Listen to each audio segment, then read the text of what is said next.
It's very nice to be thought of as being pretty, as being, it's a plus. It's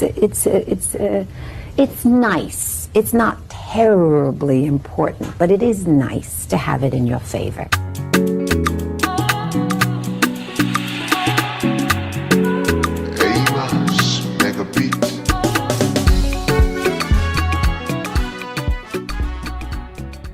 Hey guys, welcome back to my channel. Thank you so much for being here, and I really do appreciate your time. I'm jumping on here really quick to talk about this video I came across. I was watching Coffee Cuties or Coily Cuties. I think that's her YouTube channel name. I apologize if I said it wrong, but I was watching her channel and she did a reaction video to this light-skinned young lady who was talking about how her hair texture, she feels, prevents her from taking advantage of or being able to participate rather in the light skin privilege, the exotical privilege of her beauty, because she has kinkier hair texture. She says in the video that she has 4C hair texture, and all of her life she's pretty much done different things to manipulate her hair texture, whether it is an actual chemical relaxer or wigs and things like that. So I'm going to let you listen to her video, and then I'm going to come back with the rest of my commentary. I know it can be like a touchy subject, but I want to talk about this because this is a struggle that I have had with my confidence ever since I can fucking remember. I am a very confident person, but the one thing I'm insecure about is my natural hair. Like, I feel like my natural hair is 4C. Like, it's coily, okay? And it shrinks so bad. And I've been getting relaxers ever since I was a child. I went natural for a couple of years, and I just could not bring myself to be comfortable with my natural hair. And I just feel like, especially like within our community, obviously there's texturism, but I also feel like, this is gonna sound so like kind of privileged, but I don't have to say it, but I just struggle with this. I feel like as a light-skinned Black woman, I don't fit the beauty standard because of the texture of my hair. Like, I just don't feel confident when I wear my natural hair texture. Like, I don't at all. So I've always gotten relaxers, and I've always worn my hair in protective styles.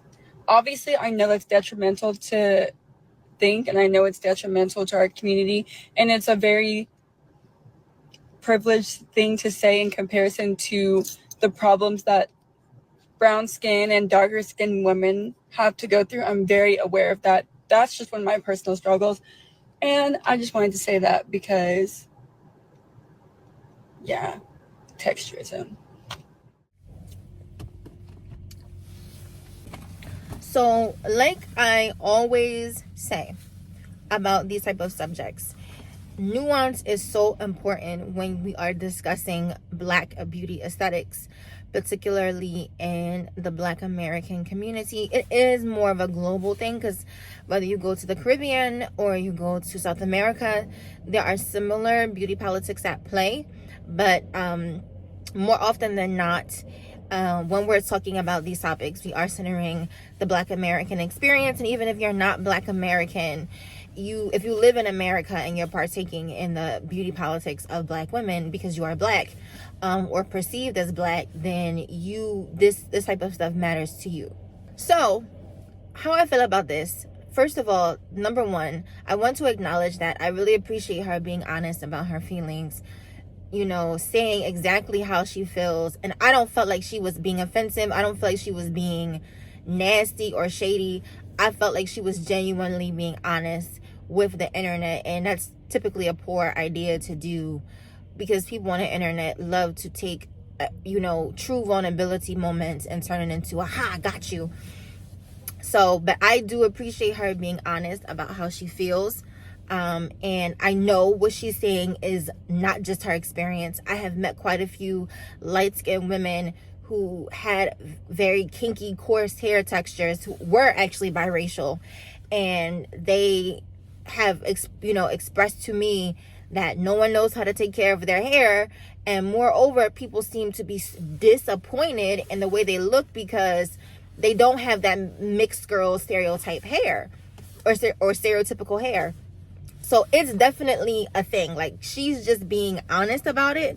But I have met and conversed with many light-skinned women and biracial women who have the same issue concerning their appearance not matching the aesthetic or the stereotypes that we associate with light skin or we associate with being mixed race. So yes, privilege stacking is definitely a thing. So basically, your phenotype can either put you in a position where you benefit from the isms,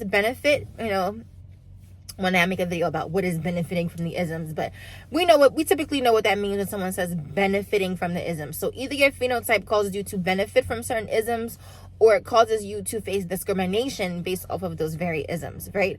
So we understand that one person can have all of the isms benefiting them or all of them discriminating against them, or they can have some isms that benefit them and some isms that are discriminating.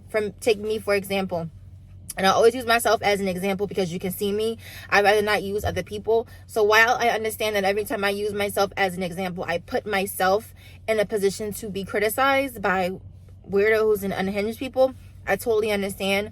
But it's much better for me to point out myself and use myself as an example than trying to use other people to try to escape people attacking me, because people going to do what they're going to do anyway. But anyway, concerning someone like myself, I have isms that I benefit from, and I have isms that I am discriminated against, behind, or because of.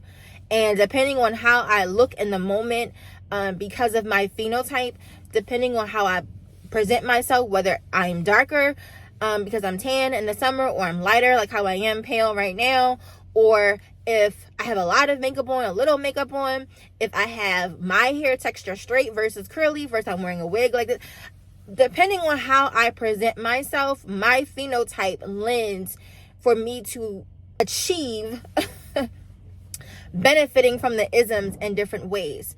And based off of the stereotype, how the stereotype goes, light skin, pretty hair, pretty eyes. That is the stereotype. Now, we know a lot of light-skinned people don't have it coming down a list like that.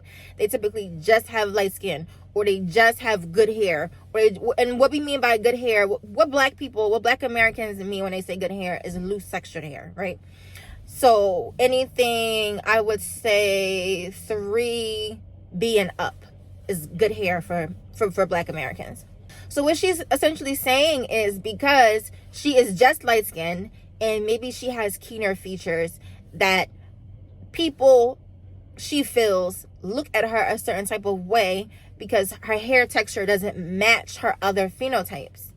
And I think that that's very interesting, because all the way in 2024, it's about to be 2025, we're still grappling with these same white supremacist, colorist, Jim Crow adjacent mindsets, and it has caused her to deal with feeling less than all her life.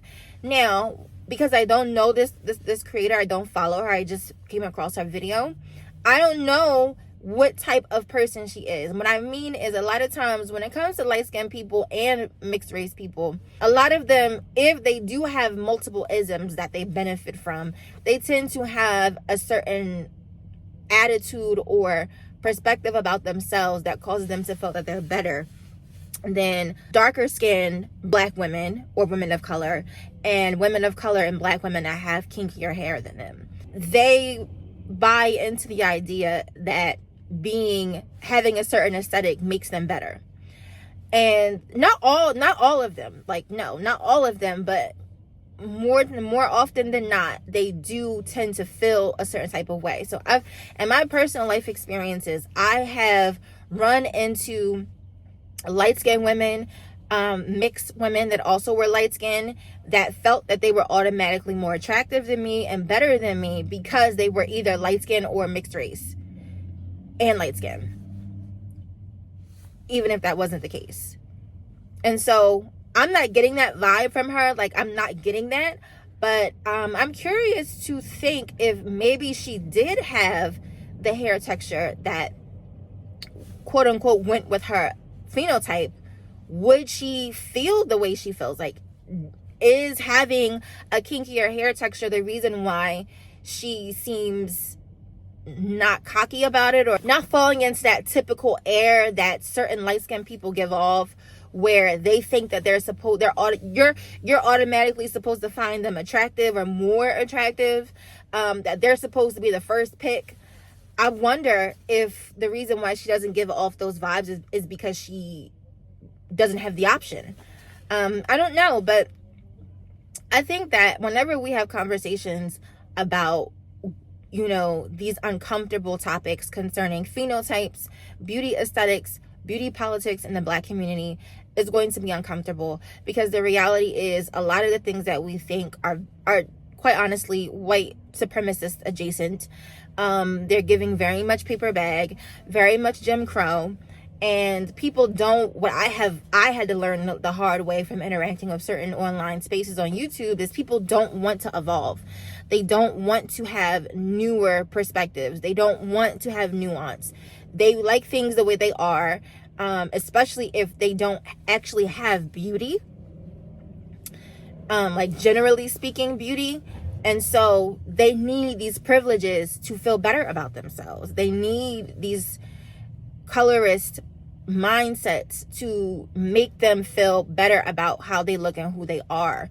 So, you know, it's unfortunate, but honestly, like I always say concerning natural hair, regardless of your hair texture, because trust me, there are people with type 1 and type 2 and you know, type 3 hair that it's thin, it's not healthy, it don't have no length, the ends is broken off. Regardless of your hair texture, if your hair is not healthy, it won't look beautiful, it won't flourish, it won't look good in certain styles. And then when you go and try to wear your natural hair, you're not going to feel pretty because your hair is not flourishing. I can wear this wig and feel pretty. Like, I feel pretty in this wig. I don't have no makeup on my face except for sunscreen and beef tallow. That's all I have on my face. I would feel just as pretty if I didn't have this wig on my head and I had my natural hair out. I would feel just as pretty because I have beautiful natural hair. Not because it's type 3, not because it's type 4, not because it's long. It's because I have, well, maybe it is because it's long, because I have long, healthy, natural hair. So just like any other part of my body that I view as beautiful, I'm always excited to show it off because it's beautiful. But if your hair is not beautiful or it's not flourishing and you don't look at your hair as beautiful because you don't take care of it for whatever reason, then no, you're never going to feel beautiful wearing your natural hair when it comes time to do that, because it's not, you haven't invested in it. It's not, you know what I'm saying? And I think a lot of times that conversation is uncomfortable for Black women particularly to have. And I won't even say Black American women. I'm talking about across the diaspora. Black women are uncomfortable realizing that their natural hair texture is not their favorite, is not beautiful to them, because a lot of us are not taught how to prioritize the health of our hair over our hairstyle. And so we perpetuate it for generations and generations and generations. Oh, it's okay if you don't have no ends. It's okay if you don't have no edges and your hair don't go past your ears. Just braid it up and put it in a weave, or just braid it. And now with these wigs where you could glue on a hairline, that's, for a lot of women, sadly, that's even less motivation to, you know what I'm saying? So we have to be honest about that part of the conversation as well. Like, if you're not investing into the health of your hair is never going to be beautiful to you, and never going to be beautiful enough for you to wear it comfortably. But yeah, that's all I have to say on the topic, on the subject. Thank you so much for watching. Take care.